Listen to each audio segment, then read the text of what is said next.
अस्सलाम वालेकुम। आज इस टॉपिक पे मैं बात करने जा रही हूँ वो है इंट्रोडक्शन टू स्टैटिस्टिक्स। तो ICOM 2 ICS 1 और BA BSc और जो है मास्टर्स में जो माइनर सब्जेक्ट है और BS ऑनर्स में इन सब के कोर्स आउटलाइन में जो माइनर सब्जेक्ट पढ़ रहे हैं उनके कोर्स आउटलाइन में ये टॉपिक बहुत इम्पॉर्टेंट है, इंट्रोडक्शन टू स्टैटिस्टिक्स। तो बात करते हैं कि स्टैटिस्टिक्स होता क्या है। तो what is statistics? So statistics is defined as collection of data, organization of data and summarization of data, presentation of data, analysis and interpretation। तो मैंने आप लोगों के आसानी के लिए यहाँ पे डेफिनेशंस प्रॉपर वे में लिख दी हैं। तो सबसे पहला स्टेप जो है उसकी बात करते हैं, कलेक्शन ऑफ डाटा। अगर मुझे कोई पीस ऑफ इंफॉर्मेशन चाहिए तो मैं सबसे पहले जो है मेरे माइंड में जो है डाटा का वर्ड आएगा, यानी कि कलेक्शन ऑफ डाटा। यानी मैं आप लोगों की परसेंटेज फाइंड करना चाह रही हूँ, एनुअल एवरेज परसेंटेज।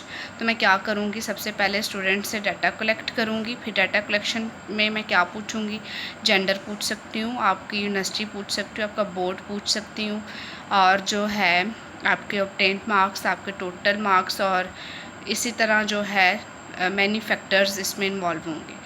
तो कलेक्शन ऑफ डाटा के बाद दूसरा स्टेप आता है organisation of data and summarisation of data. फिर मैं जो आपसे डाटा लूँगी उसकी एक ऑर्गेनाइज फॉर्म में लिखूँगी, उसकी लिस्टें बनाऊँगी, उसको एक टेबुलर फॉर्म में प्रेजेंट करूँगी। तो थर्ड स्टेप जो है प्रेजेंटेशन ऑफ डाटा है। फोर्थ स्टेप जो है मैं वहाँ पे एनालिसिस करूँगी, यानी मैं आप लोगों की क्या फाइंड आउट करूँगी, एवरेज फाइंड आउट करूँगी, उसको बोलेंगे analysis of data. For example मेरे पास जो एवरेज है स्टूडेंट्स की 70% आई है, और मैं उसको जो है रिज़ल्ट्स ड्रा कर रही हूँ कि नेक्स्ट ईयर जो है प्रेडिक्ट कर रही हूँ कि पिछले ईयर आप लोगों का रिज़ल्ट जो है 70% आया, इट्स मीन कमिंग ईयर्स जो है आपका रिज़ल्ट 70 to 75% आ रहा है। तो उस कंक्लूजन ड्रा करने को बोलेंगे इंटरप्रिटेशन ऑफ डाटा।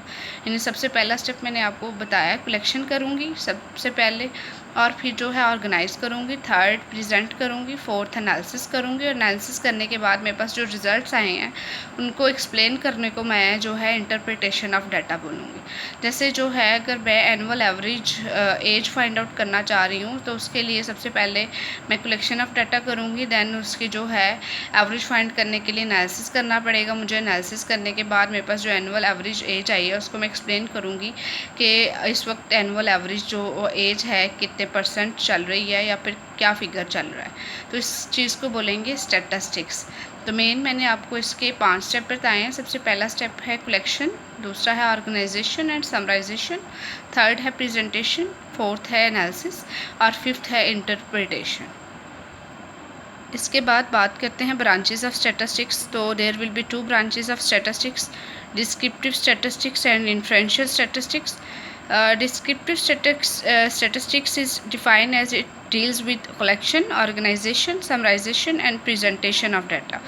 तो डिस्क्रिप्टिव स्टैटिस्टिक्स जो है सिर्फ कलेक्शन, ऑर्गेनाइजेशन और समराइजेशन और प्रेजेंटेशन ऑफ डाटा के साथ डील करती है, यानी हम लोग सिर्फ डिस्क्रिप्टिव स्टैटिस्टिक्स में प्रॉब्लम को डिस्क्राइब करते हैं, और inferential statistics deals with analysis and interpretation. Main इन दोनों में डिफरेंस ये है कि डिस्क्रिप्टिव स्टैटिस्टिक्स में हम लोग जो है प्रॉब्लम को सिर्फ डिस्क्राइब करते हैं, और इन्फ्रेंशियल स्टैटिस्टिक्स में हम लोग जो है प्रॉब्लम का सॉल्यूशन प्रोवाइड करते हैं। आप देख सकते हैं यहाँ पे डेफिनेशन लिखी हुई है, descriptive statistics is defined as it deals with collection, organization, summarization and presentation of data।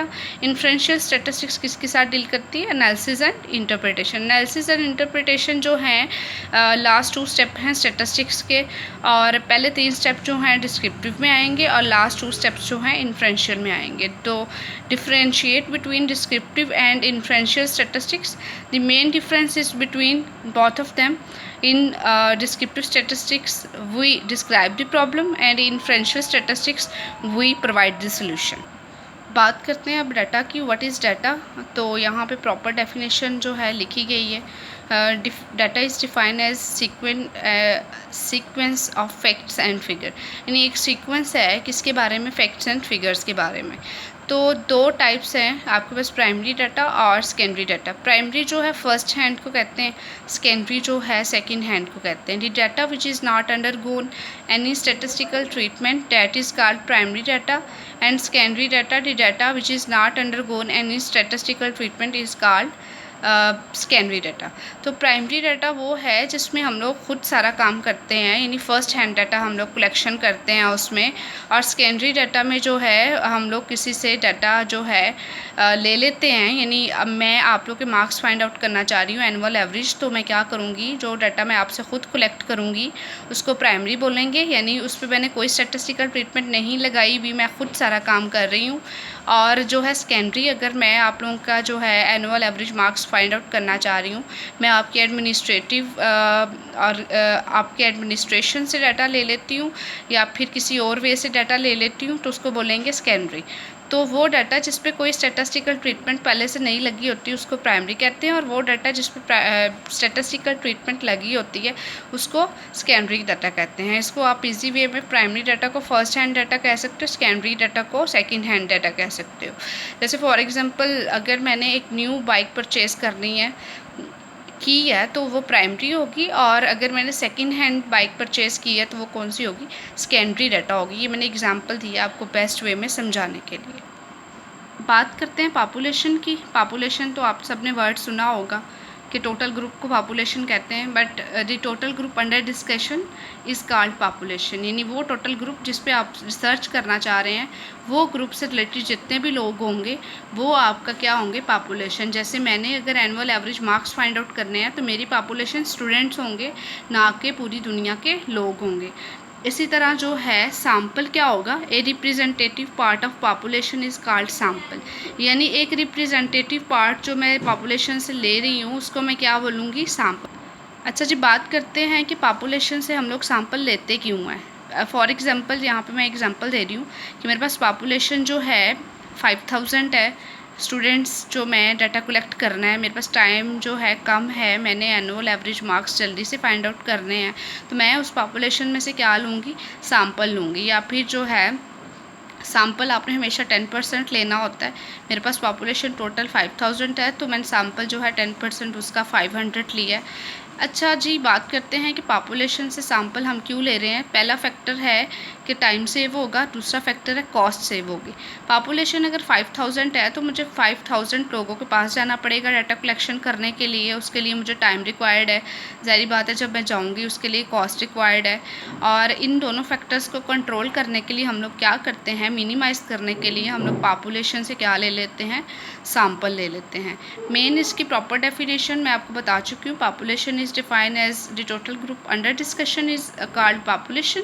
A representative part of population, किसका रिप्रेजेंटेटिव पार्ट है, पॉपुलेशन का रिप्रेजेंटेटिव पार्ट है, तो इसको मैं क्या बोलूँगी, सैम्पल। ठीक है। What is variable. वेरिएबल आपने वर्ड सुना होगा, the characteristic which vary from individual to individual.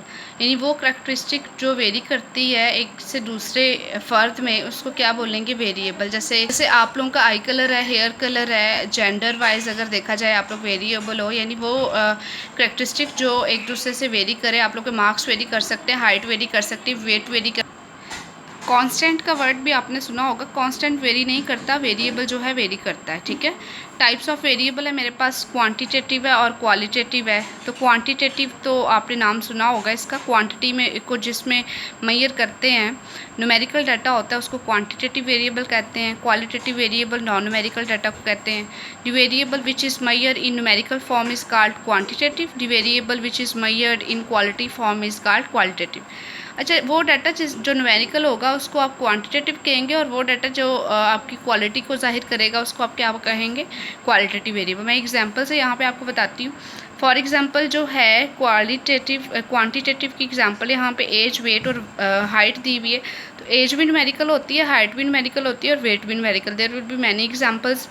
तो इसी तरह बात करते हैं क्वालिटेटिव की। आपका आई कलर हो गया, आपका जेंडर हो गया, ये न्यूमेरिकल नहीं है, ये नॉन न्यूमेरिकल है।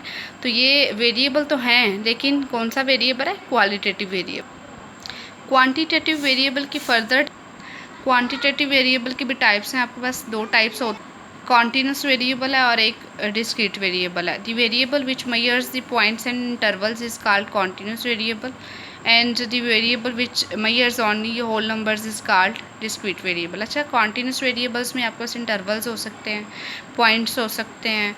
डिस्क्रीट वेरिएबल्स में आपके पास होल नंबर्स होते हैं। जैसे फॉर एग्ज़ाम्पल एज आपकी पॉइंट में आ सकते हैं, इंटरवल में भी आ सकते हैं, मार्क्स आपका जो हैं पॉइंट्स में आ सकते हैं, आपकी हाइट पॉइंट में आ सकती है, आपका वेट इंटरवल्स में आ सकता है, पॉइंट में आ सकता है, टेम्परेचर और भी बहुत से फैक्टर्स हैं। बट कुछ वेरिएबल्स ऐसे होते हैं जो होते तो न्यूमेरिकल हैं बट वो जो हैं पॉइंट में नहीं आ सकते, उसको आप बोलेंगे डिस्क्रीट वेरिएबल। जैसे मैंने यहाँ पे एग्जांपल लिखी हुई है, number of cars and number of students. Number of cars जो पॉइंट में नहीं हो सकती, या तो किसी फ़र्द के पास एक कार होगी, या दो कारें होंगी, या तीन होंगी, या फिर चार होंगी, या पाँच होंगी। इसी तरह नंबर ऑफ़ स्टूडेंट्स की मैं बात करूँ, या तो मेरी क्लास में 1 स्टूडेंट होगा, 2 होगा, 3। नंबर ऑफ़ चेयर्स, ये पॉइंट्स में नहीं आ सकते। Number of routine potatoes, number of onions, number of family members, यानी वो डाटा जो हो तो न्यूमेरिकल बट वो पॉइंट में एग्जिस्ट नहीं करेगा, उसको आप क्या बोलेंगे, डिस्क्रीट डाटा। वो डाटा जो आपके पास इंटरवल्स और पॉइंट्स दोनों फॉर्म में आ सके, उसको आप क्या बोलेंगे, कॉन्टीन्यूस डाटा।